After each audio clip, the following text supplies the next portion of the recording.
All right. Good afternoon, good afternoon, good morning, everybody. We're off to a great start today, aren't we? Hey, it is a great day. It is Thursday, and I love Thursdays. Thursdays are Friday Eve, right? It is also webinar day where I get to share a couple minutes, probably about an hour to be exact, with you fine folks. I always like talking with you fine folks. For those of you that are just joining, thank you very much for joining. I'm fully cognizant that many of you are not on salaries. Therefore, when you take an hour of your time and dedicate it, so to speak, to something like this, it's a bit of rolling the dice, right? If you're worth a couple $100 an hour, this time is important. And I promise you, we're going to make it worth your time. You know why else it's a great day? Come to think about it. Why else is it a great day, folks? Tell me why it's a great day. You tell me. Can you see me? Can you hear me? In the Q&A pane, and this is kind of my test to make sure the audio visual is working. Why is it a great day in your world? Just tell me, why is it a great day in your world? I'll tell you why it's a great day in my world here in a bit, in addition to everything that we're talking about. But why is it a beautiful day, or can nobody hear me? Because if you can't, then we have an audio visual issue. And plus, I'm kind of priming you to ask questions as we go here. Roberto, it is a great day because I'm alive. Yes, it is a great day when you're able to wake up and put one foot in front of the other, right? So I take it that you guys and gals can hear me. It's a great day because the election's over with. It's done, right? However, I do feel a little uncomfortable with my vote. You know, I could have been a little more educated if I had just a few more campaign advertisements that I was able to see, right? I could have used a few more of those, and then I feel that I would have been 100% confident with my choice. That's sarcasm. I'm absolutely thrilled that it's done. Because we live in a free country. Yes, the best country on earth. That is right. I love America. Somebody's got the laughing emoji. I didn't know we had a laughing emoji in here. Folks, thank you for joining us today. Over the next hour, we're going to talk about some sales concepts that I dabble in here. If you've been on any of my webinars, you know a few things. Number one is it is not canned. It's not a gazillion PowerPoint presentations. Humans are not designed to watch click, click, click, click over an hour period of time and be forced to read PowerPoint presentations. I'm not anti-PowerPoint. I am just anti the way many people use PowerPoint. So it is me talking, going through some stuff here. I'm going to show you a couple sales concepts. That's something else a lot of the old timers on these calls know. I like sales concepts. I cannot just stick to product. It's product, and then, okay, how do I explain this product? And the third thing is I'm going to ask questions as we go of you fine folks as well. By the way, here's the first question. When it comes to long-term care insurance, this is going to come into play later on in our webinar, at the very last of it, actually. How much do you think for a 70-year-old male that it costs for a $300,000 long-term care pool? So $4,000 a month, for example, spreading out over around 6 years, $4,000 a month benefit over 72 months. How much would you guesstimate the premium on that long-term care policy, talking traditional long-term care? What would that cost? Tell me, throw some guesses out there so I can kind of gauge the audience here. Then we're going to get rolling.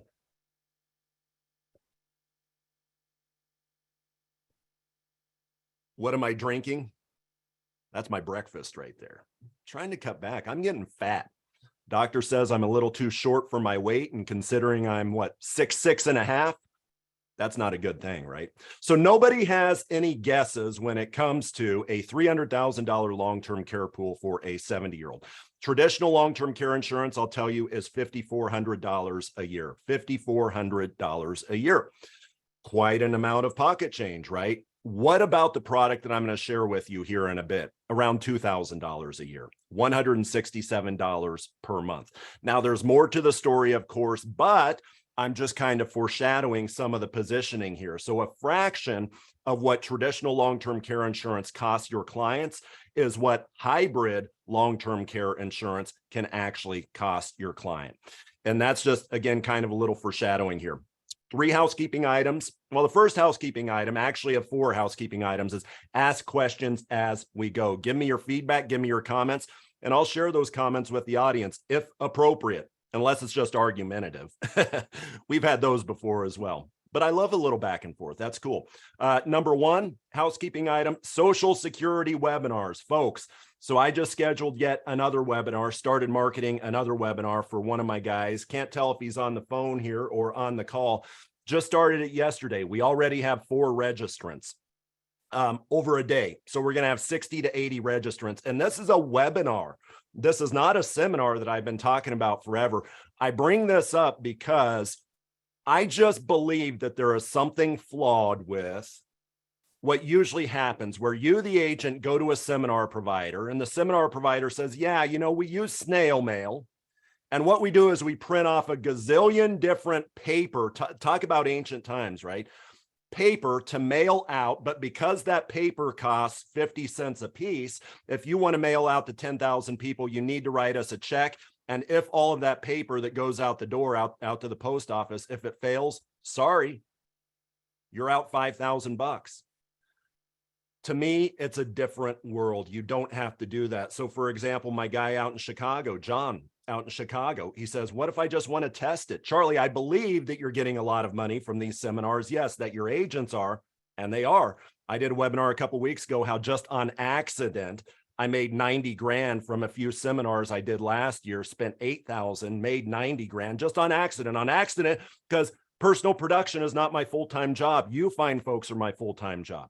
But anyway, John says, can we just test it out with a webinar? You've done a couple of these webinars, Social Security webinars. Can we do it? I said, yeah. I said, it looks like your demographics are good. You have a big sample size there of the people in this category that we're going to target within a 10-mile radius of you. Let's run with the marketing. Started with the marketing yesterday, and I'm telling you, based off my experience, law of large numbers, been there, done that, he's going to have 60 to 80 registrants in the end. And it's up to him to get them on the phone, but call it 50% of them. So call it 30 to 40 people that listen to me. And I'll do these for you, these Social Security seminars. Listen to me give the seminar. He's going to get 50% of those that were on the call actually in a meeting with him. So those that register, 60 to 80, take that times 50%, 30 to 40, take that times 50, and that is the amount of meetings that he should have, at least if I'm on my A game, which I'll just drink a bunch of caffeine. That usually helps me with the presentation. So folks, Social Security webinars and seminars, most importantly. A webinar doesn't replace the seminar. And I'll tell you, they're a fraction of that $5,000 example, that $5,000 price tag that I just used. Oh, and by the way, if today, for example, I looked at the advertising and saw that we had 0 leads, 0 registrants, what can we do? The beauty with not printing out a gazillion mailers, the beauty with social media marketing is I can shut it up. Hey, dude, just send me a $50 check for us trying it, but it's not going to work. However, I knew it was going to work ahead of time because law of large numbers, been there, done that. So I cannot encourage you enough to participate in the Social Security seminars, or if you want to test it like him, Charlie, I kind of believe you, but I'll feel better if we can test it out. Then let's do a webinar here. It's going to cost him $800 in marketing for that webinar. And based off the numbers, you can tell it's going to give him a ROI, not an IRR, but a return on his investment pretty darn quick. Or there's another way to test me out here, folks. This is my second bullet point in the housekeeping. And this, this is where I'm going to share my screen here, or was I already sharing my screen? So you should be able to see screen 3. I have 4 different monitors here, but screen 3, which is a Social Security webinar that I'm putting on next week. So on the 16th, and many of you have already seen my client seminar that I do, but I'm going to do it for my clients. But not just that, I will also give you this flyer, this email, this PDF that will be coded right here. What I will do is I will put a link in there that will be coded to you. I will give you an email script that says, hey, Charlie Gipple, you know, somebody that I partner with who is a Social Security, can't say expert, but a Social Security, whatever. We have that script where you just forward this, hit send, and I will be able to tell under every single agent which agents have which consumers that registered. And by the end of this, the seminar, the webinar here, The goal is to direct them back to you so they get their retirement income plan, Social Security plan. Well, Charlie, I don't know Social Security. I do have the software. You get them on the phone and I promise you, you will get sales. How will you get sales? By helping them, not just with Social Security, but Social Security is about so much more than just Social Security. It's about other assets as well that can contribute to Social Security taxation. So you get a part of the flow of the seminar. In the end, they're saying, here are my finances. Can you help me optimize all of this stuff? Optimize my Social Security taxation or get rid of it? Well, okay, but we need to know about this other stuff. That webinar is on November 16th, 5:30. I have several of my personal clients that are on and several of a few agents clients that are going to be on it as well. All I need from you, if you want this, is to send me an email. And what I will do is I will go in here and I will code a link that again is coded to you so that you can send it to them. And it's a Zoom link that they register on. Then I see it on my end. Boom. John Smith just got a registrant that's going to join my webinar. And on the evaluation will ask, would you like your agent to reach out to you for your retirement income plan? Around 50% of them, mark my words, around 50% of them are going to say yes. So anyway, heads up there. Just let me know via email. By the way, folks, my email address, then I'm going to do number 3 bullet point here. My email address is cgipple, G-I-P as in Peter, L-E, at CG Financial Group, LLC.com. cgipple at CG Financial Group, LLC.com. As we segue into the good stuff here, folks, if you're appointed with CG Financial Group, the CG Financial Group portal, it's coming. Was late December. I'll just call it January 1st. I'm calling it January 1st. Why launch it on December 26th, right? January 1st, the portal, which has a couple hundred articles, a few hundred videos out there. Don't know if I'm going to put all those videos out there, but practice management, estate planning, tax planning, Medicaid planning, how to sell a GLWB, in addition to Firelight electronic applications. In addition to life insurance quote engines, i.e. iPipeline, right? All of this is going to be behind this agent portal. So how do you register, which you should register in advance, like now, like today or tomorrow? You just go to my website here and click register for agent portal. So this is the homepage to CG Financial Group's website here. And you're going to have everything at your fingertips once you get confirmed, which it will be around January 1st, where I'm going to confirm you and let you in.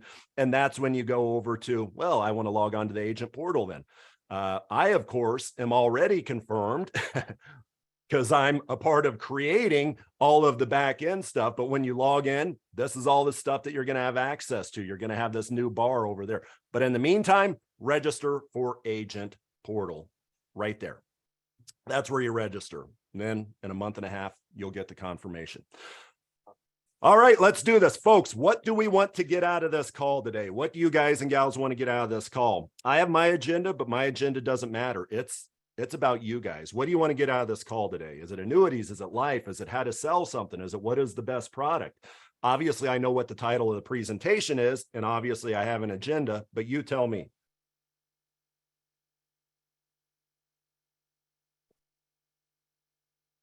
Punch it into the Q&A. I see people are raising their hands. Yeah. Not going to open, of course, the audio because that's a mess, as you know. Punch it into the Q&A. Tell me what you think there. What's at the top of the screen? What's at the top of the screen? Somebody said, what's at the top of the screen? Oh, you're probably just referring to, that is my WordPress. You will not see that. The top of the screen up here, that's just because I'm the administrator of the website. I can go in and change web pages and all that other stuff. That's what you see there. It will not be that on your end. Great observation there. That's my WordPress administrators panel. What's your favorite FIA for accumulation and income and why? Sales ideas from the master. Dennis, how you doing? My guy Dennis is on the phone. All right, so let's start with rates. Let's start with MIGAs, then we're going to get into the good stuff. Something amazing, folks, is happening in the indexed annuity world. And here is what it is. You have guaranteed lifetime withdrawal benefits that have a guaranteed roll-up rate, right? Guaranteed lifetime withdrawal benefits that have a roll-up rate. Let's call it 8.5%. There's a reason I say that. But something amazing is now happening in these illustrations, at least in the illustrations where the contract value in the products, where the contract value can actually grow. What do I mean by that? Let's step back for a second. With many indexed annuity products, it's hard to have your cake and eat it too.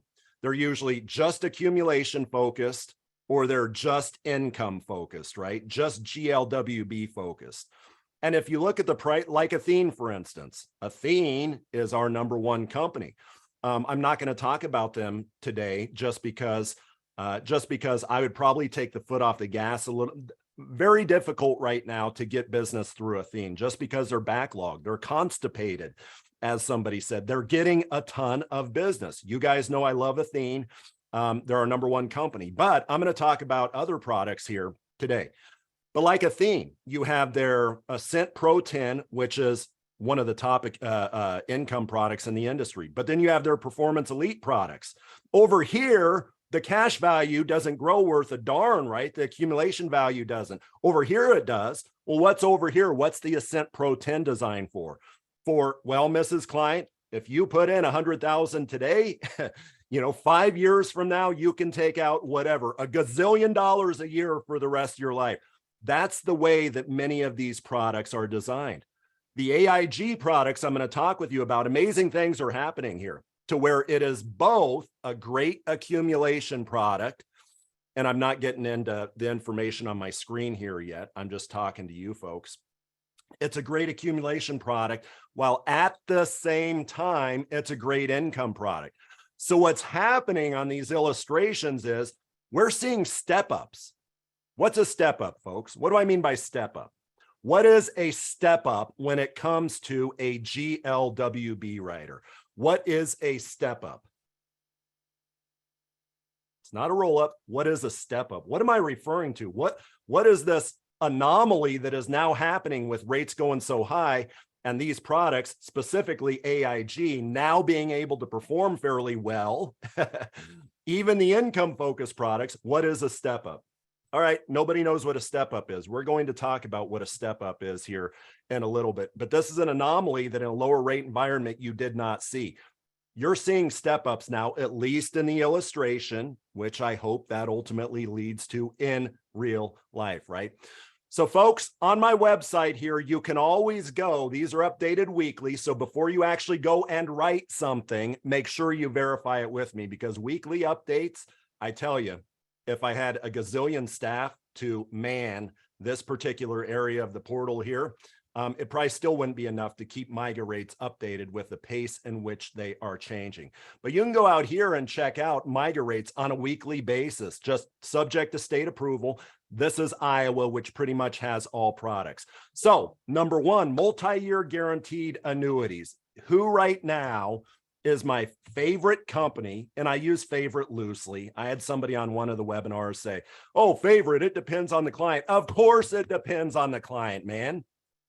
Just, overall, again, law of large numbers, I see a ton of these things, right? And what are the companies that have the highest likelihood of the agent ultimately saying, yeah, this is the best for my client? Based off the volume that they choose, that is where I come up with today's favorite product, so to speak. Aspida, they're killing it. Aspida, 4.25% rate. Who the heck is Aspida, Charlie? They're an A- company. It's a limited distribution company. It's a limited distribution product. So you will not see Aspida with a lot of other marketing organizations. A- rating.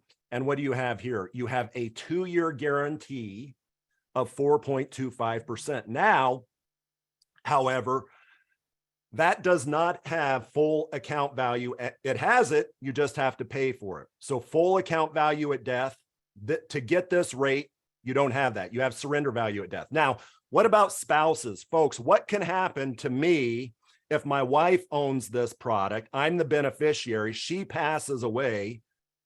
What can happen with that money if I was a beneficiary and she was the owner of it? What happens? What can happen, I should say. That's right, spousal continuance. So I will say this, when people go with a SPIDA or look at a SPIDA, I ask a lot, are they married? All right, understand, Mr. Agent, Mrs. Agent, that it is not full account value at death, but the chances of both of them passing away in a 2-year period of time, it's small.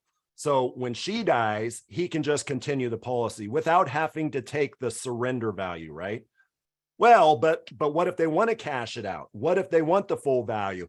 Then what happens is a SPIDA says you reduce the rate by 0.10%, by 10 basis points. Still 4.15%, right? Still the top of the industry.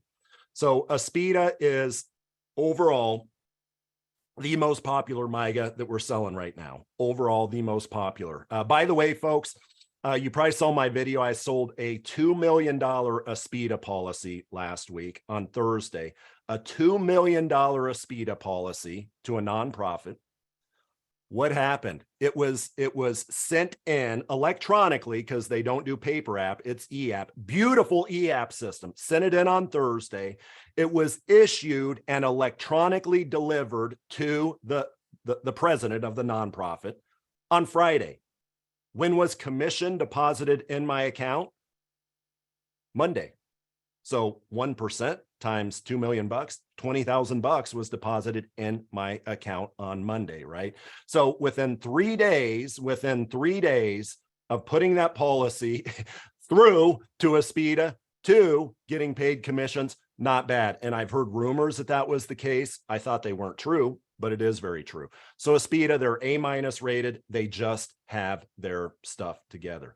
Now, what if somebody is let's say somebody says, you know what, I want the Ocean View policy.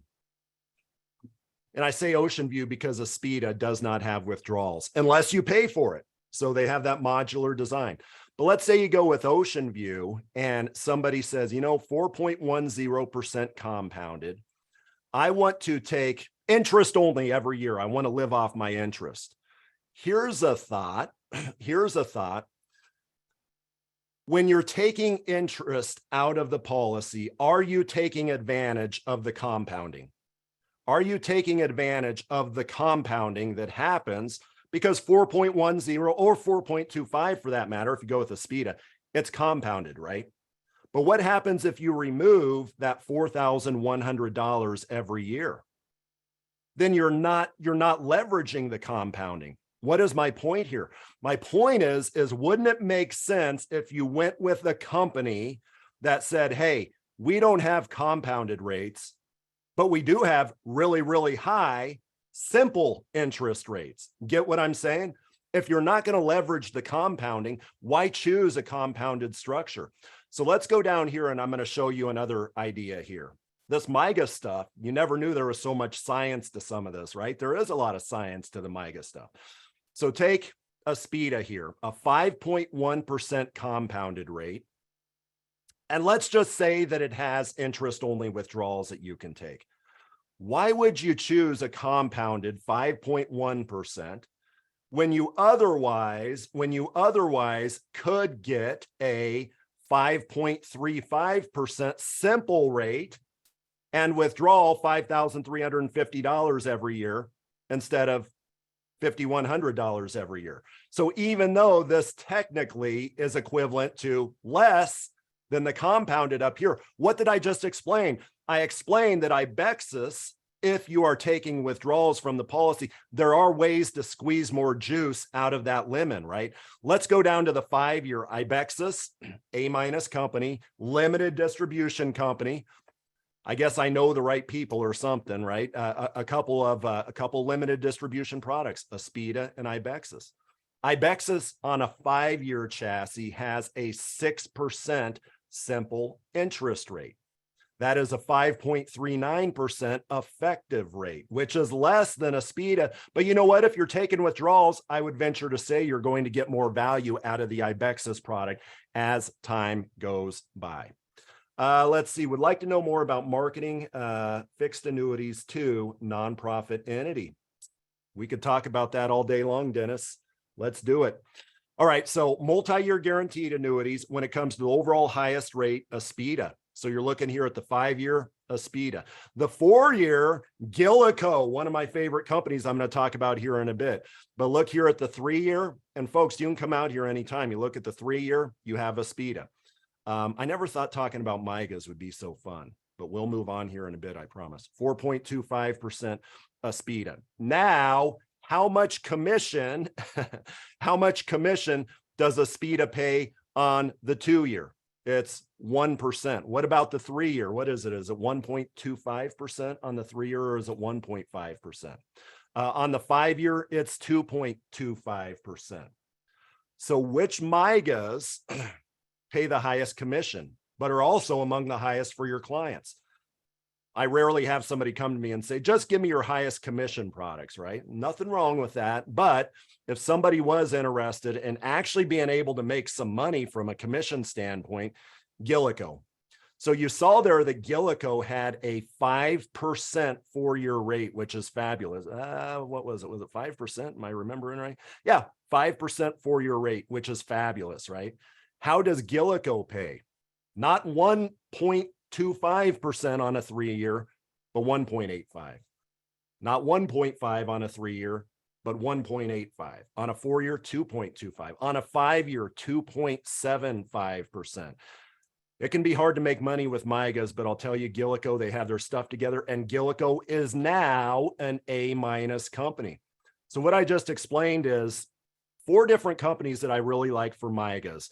Ocean View, I believe, will always be a player. They will always be a MIGA player. I believe that. Just because they're always at the top. And they will say that. We will always be a number 1, 2, or 3 player. So I like them.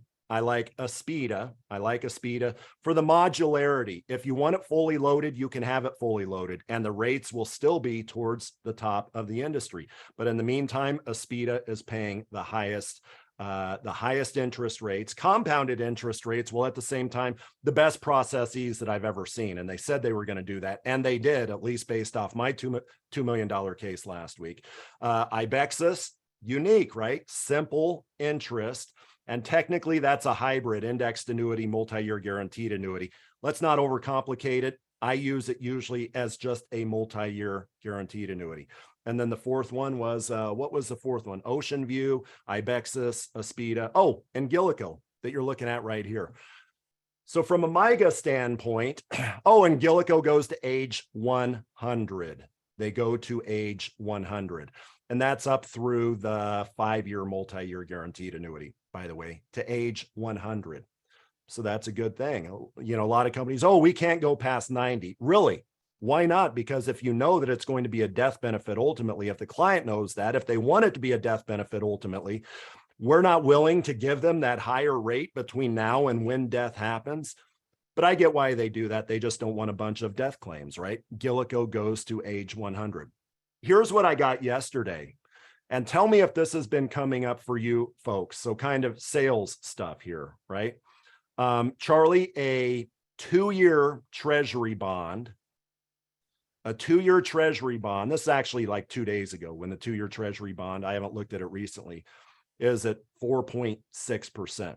Charlie, a 2-year treasury bond is paying 4.6%. Has anybody gotten this? We're in a unique environment. The yield curve is inverted. Low duration or short duration treasury bonds are up here.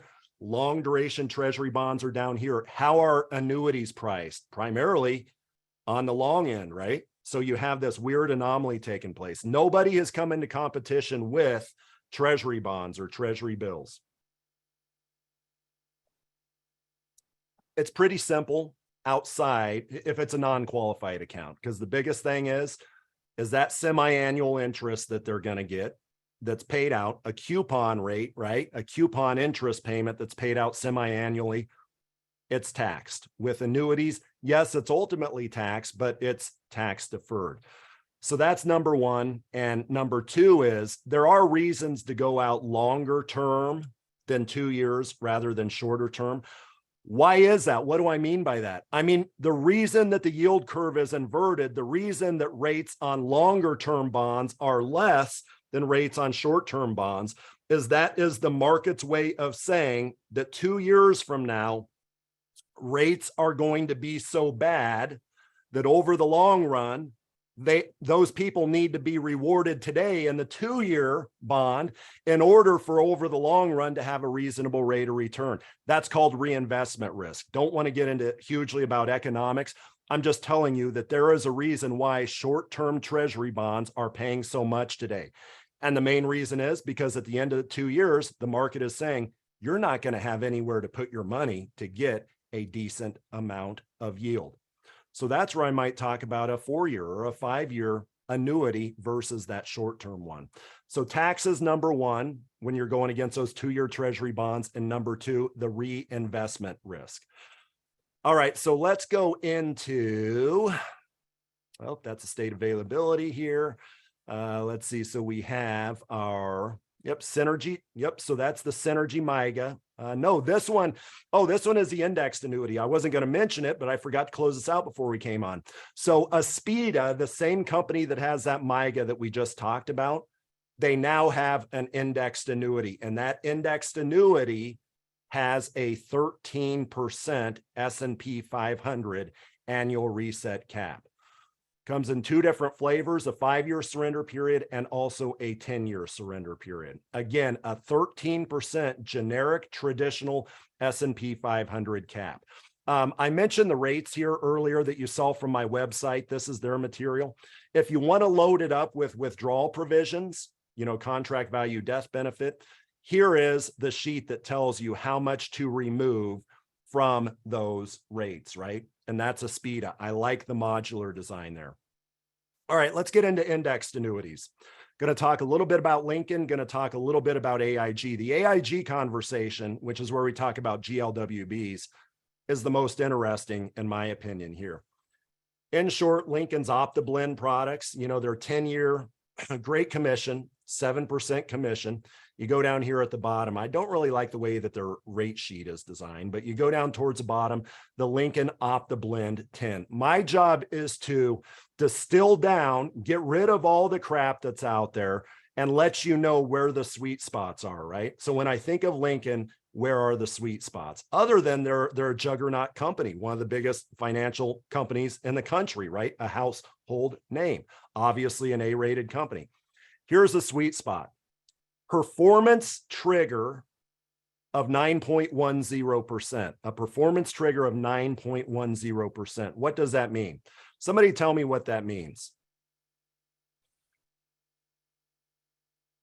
In the Q&A pane, give me your feedback here. Tell me what a performance trigger of 9.1 means.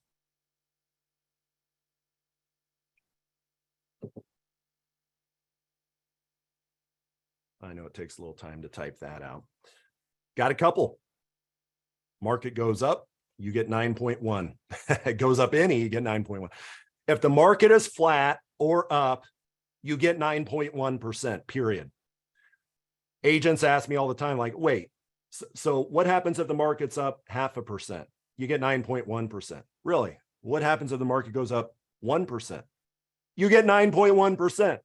What happens if the market goes up 9%? Dude, you get 9.1%. If the market goes up 20%, you get 9.1%. Now, in my weird, somewhat analytical brain, I think, okay, so over the life of a product, year 1 and year 10, and what percentage of those years, folks, you tell me, and what percentage of those years based off history, the last 100 years or so, might we expect, based off the last 100 years, not indicative of future results, all that good stuff, what percentage of the time might we expect the market to either be up or flat over a 10-year period of time, over the life cycle of their product?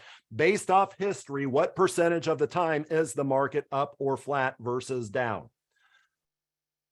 Around, let's see here, we have a couple. One says 75%, one says 70%. 73% is the answer. 73% is the answer. So right in the middle of those two guesses. So my brain says, so 0.73 times 9.1, then that means very, very simple averages here using my weighted average calculation. 6.64%, right? Simple, simple averages over that 10-year period of time. And it's a simple story. If the market goes up or is flat, the client gets 9.1%. That's the sweet spot there with Lincoln. But also they have a 5-year, and check this out, a 5-year greater than $100,000, 11.25% is the cap, the S&P 500 cap. But is the cap worth it? Because that's a maximum you can get. And if the market goes up 1%, you only get 1%. What happens if you come over here? What is the performance triggered rate to where you either get 0 or 10%? 10%, right? So if you're looking at the 5-year, to me, that performance trigger, to me, that just seems better. 10.05 over here. To me, that 10.05 seems better than chancing it that the market, when it does go up, it's going to go up, well, over 10.05%, right? So Lincoln is killing it right now, as is AIG. So let's talk about, I'm going to give you my story when it comes to GLWBs. This is how I position it with clients. And this is how, is my guy Greg on the phone? Greg was on our webinar last week, and Greg talked about his experience with the Social Security seminar. But we also got Greg's clients, a couple of his clients on the phone separately, of course. And I went over this talk, and he just submitted last week, 400,000, 200 going to Athene and 200 going to AIG. Why is that? How is that? Basically, Greg gets me on the phone, as you guys and gals can, and says, Charlie, can you explain this stuff? Can you explain this stuff to Gene or Jim or Beth, whatever the client's name is? That's why I say, yeah, absolutely. Well, first of all, let's start with this. And whoever the client is, I'll pull up my little whiteboard because it's a Zoom call, usually when I'm joining these conversations. First of all, if you don't mind, Gene, I want to talk with you just about some rules of thumb. Say you have $1 million in your stock and bond account right now. I want to talk with you, not about statistics and analytics like that. Us financial advisors, we're very good at that, right? But I will talk with you about rules of thumb that do have merit and should at least create somewhat of a foundation for a comparison of what I want to show you later on here as a potential solution. So if you're fine with that, here's the example that I'll use. You're not 63, but just bear with me when it comes to the math. So let's say today we have a 63-year-old person. That person wants to retire 2 years from now at age 65. Now, if you had, let's say 100,000, again, let's keep the math simple. You have more than that, but let's just say $100,000. What would you, not too conservative, not too aggressive, what would you be happy with between now and age 65? In other words, what is a not too aggressive, not too conservative rate of return on your $100,000 that's in a stock and bond account right now? What's a not too conservative, not too aggressive rate of return? A lot of folks will say 4, 5, 6%. Let's say 5%, right? And that's assuming the market doesn't tank, right? If all things go as planned, as you hope, as you desire, let's say it's 110,000. I could put in 130,000 and my math, my point is going to hold true in the end. Okay, so you want to retire, you have $110,000 at that point in time. What is the percentage? What is the rule of thumb that you should take no more out than at that point in time? What is the old withdrawal rule of thumb? Everybody's coming in saying 4%. 4%, although the pundits today will say that's grossly outdated because interest rates, although interest rates have increased, also because of sequence of returns risk, the market's more volatile than it was when this 4% rule was created back in 1994. What is that, 30 years ago? So that means assuming this grows to this, and also assuming that we actually believe in this 4% withdrawal rule, which many people today are saying, no, 2.5%, 2.8%. We'll just bear with the situation, right? And say, assuming that us crossing our fingers, hoping and praying, assuming that that pays off, then we're talking $4,400 in that first year of retirement. Did you follow me, Mrs. Client? Did you follow me there where I came up with 4,400? So how much you hope your money grows to, and then at that point in time, what's the old rule of thumb, right? Well, what if I said, forget all of this? Because it's possible, by the way, that your 100,000 goes down to 80,000, for example. Yes, the stock market actually year to date is down around 20%, although I haven't checked it for about an hour. It's down around 20%, right? So what if we forget all of that? We're going to forget all that. What if I told you this? You're 63 years of age. So same scenario, you're $100,000. We are going to move into something that is ultimately going to give you guaranteed lifetime income, guaranteed lifetime income. And these are not the annuities of the old. Susie Orman will say, oh, but you lose all control of your $100,000. This is not you trading $100,000 for a payment from the insurance company. Your $100,000, should you die, should you want to change your mind, that is still available, of course, minus what you took out, but that is still available to you. And there are surrender charges in the product, which we'll talk about here. But forget all of that. What if I told you no ifs, ands, or buts that your $100,000 is going to grow to not $110,000, but $117,000, $117,000. Then at that point in time, what's the amount that you can withdraw from? Everybody comes back and says, well, 4%. No, I'm not talking the stock and bond 4% rule of thumb. I'm talking about what the insurance company, an A-rated company that's been around for 100 years, is going to guarantee you for the rest of your life. That factor here is, what is my factor? It's 7.75%. So 0.075%, 0.0775 times $117,000, right? 1, 2, 3. What is that? That's over $9,000. That's over $9,000. Now, folks, I'm going to show you a caveat here in a bit with this product, but this is AIG that I'm talking about. That is $9,067. My decimal places are off today. $9,067. Roughly double what that rule of thumb, hoping and praying, comes through, right? Or said another way, to get the same $4,400, your retirement would be 50% off, right? Your retirement would be 50% off. Instead of needing 100,000 to get 4,400, it'd be around 50,000. Oh, Charlie, that seems too good to be true. It's not too good to be true. Insurance companies can do this the same way insurance companies can give your beneficiaries $1 million tomorrow if you pay $100 premium today and get hit by a bus tomorrow. This is the inverse of life insurance. And that is what this does. So let's go to what I just explained. Let's go to what I just explained. And this is where I will show the illustration to the clients. And I'm going to talk with you. I will talk with you in a little more of an analytical manner than I would the clients, of course. So let's go to, I'm going to pull this up here, the Max AIG. So what I just explained has a caveat to it, but I like it. And I'm going to show you the non-caveat version here.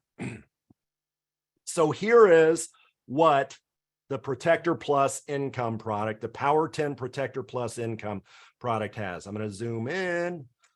Boom. That zoom's not working there. Come on. There. All right.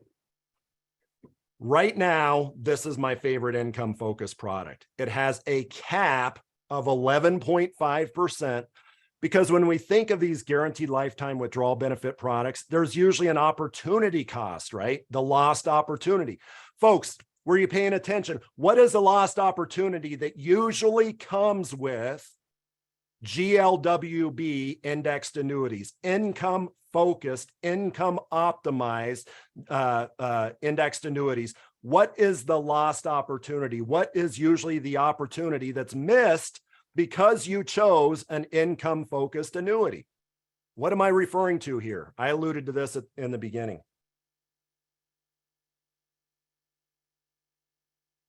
Lousy accumulation. Not this product. This product has the exact same cap as their accumulation focused product. What is that cap? Well, I just told you what the cap was. If the client has over $100,000, the cap is 11.5%. So you see here, the first couple years, the market does okay there, does okay there. I'm going to zoom this in further because I know what you're seeing on your side. The market does bad, market does good, 11.5%. Charlie, are you kidding me? 11.5% on an income-focused annuity? Yes, that's exactly my point, but not just that. Here is the exact example that I just laid out on a whiteboard for our prospect, right? Our prospect has 100 grand today. It is going to grow by 8.5% simple for every year up until age 95, by the way. So we're going to talk about income later. Income now, AIG. Income later, also AIG. So 2 years from now, their benefit base has grown to $117,000, right? What is the payout factor at that point in time? Anybody remember what the payout factor was that I kind of screwed up a little bit there? What's the payout factor?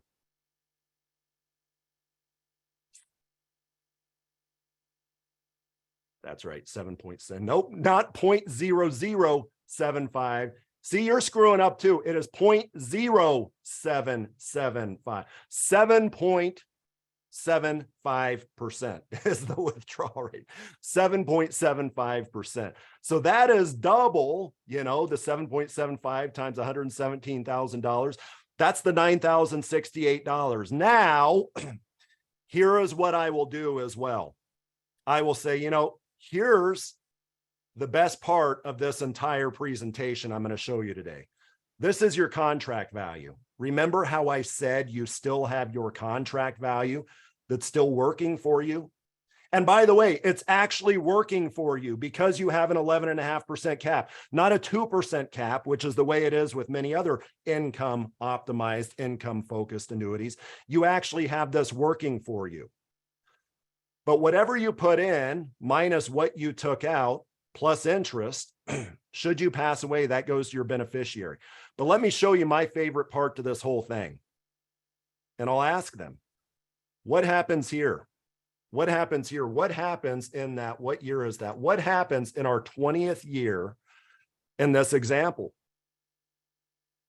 You run out of your own money. You run out of your own money. That doesn't sound very good, Charlie. It is good. Why is that good? Because what is the alternative? What is the alternative? If you were not in this product, if you were instead in just an unprotected stock and bond account, what would happen? This over here, $9,068 would stop happening. That's what would happen, is that would stop happening. So what's happening here is that the insurance company is paying you if you live too long. The inverse of life insurance, which pays you if you die too soon, right? Now, here's the caveat. With this product, this paid so good up front. You know, you have go-go years, slow-go years, no-go years. Tom Hegna, right? What this policy is designed to do is give you maximum income in the go-go years of your retirement. That's when you travel. That's when you spend time with your spouse. If you have a spouse, you travel the world, spend a lot of money. But then you have the slow go years. Then you have the no-go years where you usually taper off your spending. So this kind of matches up to that, so to speak, to where once you run out of your own money, good news, you still have a check coming in, but it's less. That goes down to a 5% payout factor. 5%. That's 5%, right? Am I remembering right? They just adjusted the payouts. 117 times 0.05.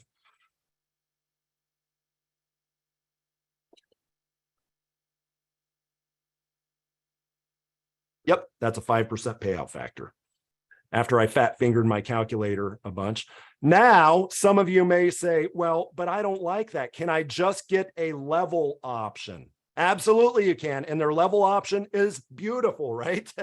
Still 11.5% cap. This is the level option. The level option is a payout factor, not of 7.75%, But folks, it's 6.25%. Pretty good for a 65-year-old.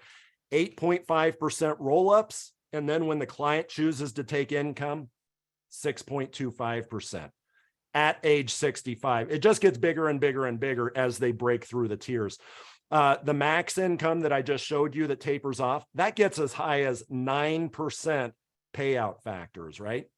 So you can see why I love AIG, because the opportunity cost, we're not talking about an income focused product that has a cap of 2%. We're talking about an income focused product that has a cap that matches their product that does not have this GLWB. What is the lost opportunity by choosing this versus their accumulation focused product? What is the cost? And it's a cost. It's 1.1%, right? That's the rider fee. That is merely the lost opportunity, this versus their accumulation product, which is what frankly makes AIG very, very unique. Now, something unique is happening here. Here's what a step up is. A step up is, I'm not going to go to that slide yet. A step up is, so you have this 8.5% guaranteed, right? 8.5% guaranteed. And the GLWB world, what world did these GLWBs come from? They came from the variable annuity world, right? And in the variable annuity world, it was always, until two different crashes happened, 2000, 2002, then 2007, 2009. It was always talked about, hey, we're going to guarantee you a roll up. But if the market ever spikes up to where you're above what the GLWB, what the income value is, we are going to step it up, like Prudential. I don't know if they still have it in the variable annuity world, quarterly step-ups or daily step-ups, actually, if I remember right. I know daily step-ups is a thing now. So every day we will compare the contract value to the benefit base, right? Then what happens is, forget the 7%, forget the 8.5%, your new benefit base steps up to that. This is happening now on this illustration, and I've only seen this on AIG's illustration. Folks, if I were to make the statement, which I'm not, because I don't know for sure, but if I were to make the statement, well, I will make this statement. I have only seen step-ups come into play when it comes to AIG's product, to where, forget the 8.5%, we're going to bump it up because the contract value outperformed that. Why do you think that is on AIG's product? The step up here happening. Why? Because the contract value gets higher than the income base. Why is that more prevalent with AIG's product than maybe Athene's product, to use the example I used yesterday? So are you following me here? Why would the step ups happen possibly more often with AIG's product than, say, any other company out there that has a guaranteed lifetime withdrawal benefit on their income focused product? You guys are following me? Yes. Cap rate, accumulation potential. Yes, because this income focused product is also accumulation focused. That's why when I started running these illustrations after they bumped their caps to 11.5%, I was like, whoa, I see orange here that I have never seen before. What is that orange? That is that step up that we're talking about there. So folks, AIG, and by the way, if you're with another IMO with either Lincoln or AIG, they dual appoint. So if you say, you know, I like the value that Charlie seems to give his agents, seems that he knows these products, because I am a geek when it comes to this, and I'd like him to design my cases for me. But I'm already appointed with this IMO with AIG. They dual appoint. So does Lincoln. They dual appoint, which means you can get appointed with me as well. And your other upline, they don't have anything to do with that appointment. Now, any questions before we go on to long-term care annuities? Long-term care annuities. Any questions here? You know what I'm going to do? I'm going to make a quick point here about life insurance, and we're going to be done in 5 minutes. I promise we're going to be done in 5 minutes. So life insurance, do you guys know that you have this technology? Once you get appointed with CG Financial Group, you have e-apps, you have quoting software. You will never be out product when it comes to life insurance, annuities, long-term care. Not only do I think that I know the products because I've been there, done that. I'm an old guy, 45, right? I'm not the 20-year-old answering the calls. I think I know the products better than almost anybody that's going to design your cases at other IMOs. Not only that, we have 200 different companies, and we have the technology to tell it. You have the technology as well to tell you which company is the best. Here we want to do a term quote. This guy named Charlie just walked into my office. He is 44, going to be 45 December 11th. 45 December 11th. So gifts will be accepted. Term, let's see, wants a term 20 years. Let's do 30 years. And he wants a death benefit of $1 million. I got to tell Charlie, because he's impatient, he's in a rush. He wants to know if I have a better term rate than the Northwestern Mutual, the New York Life guy. Yes, I absolutely do. Why? Because I have 100 different companies I can choose from, and the technology to distill through all of the crap, frankly. So standard non-tobacco, even though Charlie, man, he's an Adonis. He's got to be a super preferred. We're just going to under promise and over. I'm not an Adonis. I'm overweight. Protective, folks, protective when it comes to term, when it comes to GUL, they are always number one, number two, or number three. Banner is actually always number one quite a bit, but I'll tell you what's the problem with Banner is the convertibility options. Protective, good convertibility options. Protective is also a player on the GUL side. Protective dual appoints, by the way. Pac Life is killing it as well. They just don't have as robust of a portfolio as Protective. So you're able to print this out, show your clients, this is the difference between me and the company guy that's trying to sell you something. I can tell you the best companies out there, A+ companies, many of these are cheapest companies right here. And heck, I'll give you the comparison ledger. I'll print this out. At the top of the page, it will say XYZ agents, top term rates, and you can give that to the client. And it looks something like this. And this is where you call me up and I'll just print this or email it over to you to where, wait for it to load, you get that. So that's what you get for the client. You can say, hey, this is the best rates, but here's what I would choose and why would I choose this? I'll tell you, I could also run the same report, and you have this technology, you guys and gals do. If you don't know where to find it, call me because you have access to it if you're appointed with CG Financial Group. I could do the same with GUL, and Protective is almost always going to be at the top. Now, something I want to mention before we hang up here, Global Atlantic, 5.5%. Mrs. Client, you think you need long-term care, Mr. Client, my example, our 70-year-old male, right? You think you might need long-term care. You have a few $100,000 in assets. What if we took $100,000 and turned that $100,000 for purposes of long-term care into $300,000? Remember my example at the beginning? That would give you a monthly benefit of $4,300. But Charlie, you said $167 per month. You didn't say it took $100,000. It does take $100,000. But what is the expense that $100,000 plus 5.5%? What's the expense, the long-term care expense that is coming out to pay for this person's $300,000 benefit pool? The answer to that question is 0.00167 per month. What that comes out to on $100,000 is $167 a month, $2,000 a year versus Mrs. Client. We can go with the traditional long-term care policy, but if you die without needing care, you lose it. If you want to quit without needing care, you've lost all your premium. With this, you live, die, or quit, there's a value. If you live and need care, $300,000 it is. If you die, what does your beneficiary get? Your beneficiary gets the full contract value, no surrender charges, right? What if you quit? If you quit, congratulations, you've gotten $100,000 plus 5.5%, 6% if the client has over $200,000. But if you quit within the first 9 years, there is a surrender charge there.